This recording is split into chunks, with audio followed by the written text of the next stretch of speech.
والدین کی نصیحت کا اثر۔ یوں انور روزانہ باقاعدگی سے اسکول جانے لگا اور دل لگا کر محنت کرتے کرتے پائلٹ بن گیا،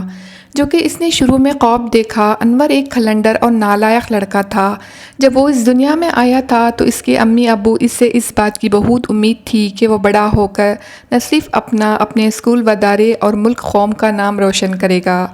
اور یوں نہ صرف اس کی زندگی سنورے گی بلکہ اس کی امی ابو بھی نازک حالات سے باہر آ جائیں گے۔ انور کی پہلی 4-5 سال تو جیسے تیسے کر کے گزر گئے، مگر جب اس کی امی ابو نے سوچا کہ اب انور کو تعلیم کے لیے اسکول داخل کروانا چاہیے تاکہ وہ اعلیٰ تعلیم یافتہ بن کر اچھے اور خوشگوار حالات میں اپنی زندگی گزار سکے، جو انور بڑا ہوتا چلا گیا تو اس کے امی ابو کی یہ فرمائش بڑھتی چلی گئی کہ انور کو اسی عمر میں اسکول داخل کروا دینا چاہیے۔ مگر نہ جانے انور کو کیا سوچی کہ اس نے امی ابو کا کہنا ماننے سے انکار کر دیا اور کہا کہ امی ابو سے پڑھائی کا بوجھ نہیں اٹھایا جائے گا، میں صرف کھیلوں میں نام پیدا کروں گا، وہ بھی اس صورت میں جبکہ ان تمام کھیلوں کے بارے میں معلومات فراہم کی جائے گی اور تمام لوازمات فراہم کی جائے گی۔ انور کی یہ مایوس کن بات سن کر اس کی امی ابو سٹ پٹا کر رہ گئے کہ انہوں نے انور سے جو امیدیں باندھ رکھی تھی وہ پوری ہوتی نظر نہیں آ رہی ہے، اس لیے اس پر سختی کرنی پڑے گی۔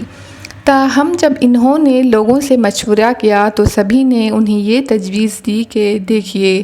اگر آپ نے انور کو مارا پیٹا یا اس پر سختی کی تو وہ سنورنے کی بجائے ڈھیٹ اور ضدی بن جائے گا اور پھر کسی چھوٹے بڑے کی بات کو نہیں مانے گا۔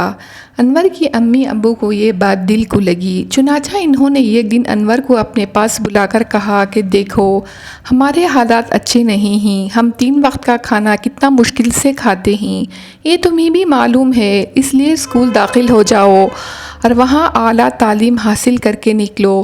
انشاءاللہ تم کامیاب ہو جاؤ گے۔ انور کے دل کو یہ بات اپنی امی ابو کی لگی، تاہم اس نے اپنی امی ابو سے کہا وہ 1-2 دن میں سوچ بچار کرنے کے بعد بتائے گا۔ انور کی امی ابو بہت خوش ہوئے کہ اگرچہ انور نے اسکول میں داخل ہونے کی حامی تو ابھی تک نہیں بھری، مگر امید ہو چلی ہے کہ شاید انور ان کی بات مان لے۔ دوسرے دن انور کے امی ابو نے اس سے اسکول میں داخل ہونے کی مرضی تو پوچھی، جس پر انور نے ہاں کر دی۔ اس کا صاف مطلب تھا کہ انور پر اس کی امی ابو کی نصیحت و پیار و محبت سے سمجھانے کا اثر ہو گیا ہے۔ چنانچہ دوسرے دن ہی انور کے امی ابو اسے اسکول داخل کروا کے گھر چلے آئے۔ یوں انور روزانہ باقاعدگی سے اسکول جانے لگا اور دل لگا کر محنت کرتے کرتے پائلٹ بن گیا، جو کہ اس نے شروع میں خواب دیکھا تھا۔ ایک وہ بھی دن تھے جو انور کے گھر کے فکر و فاقہ تھا اور کھانے کو کوئی چیز نہ ملتی تھی، اور اب یہ حالات تھے کہ انور کا گھرانہ خوشحال اور اطمینان بخش طریقے سے رہنے لگا۔ انور کی شادی ہو گئی، یعنی اس کے گھر میں ایک اور فرد کا اضافہ ہوگا، اور یوں انور اور اس کا گھرانہ بڑھ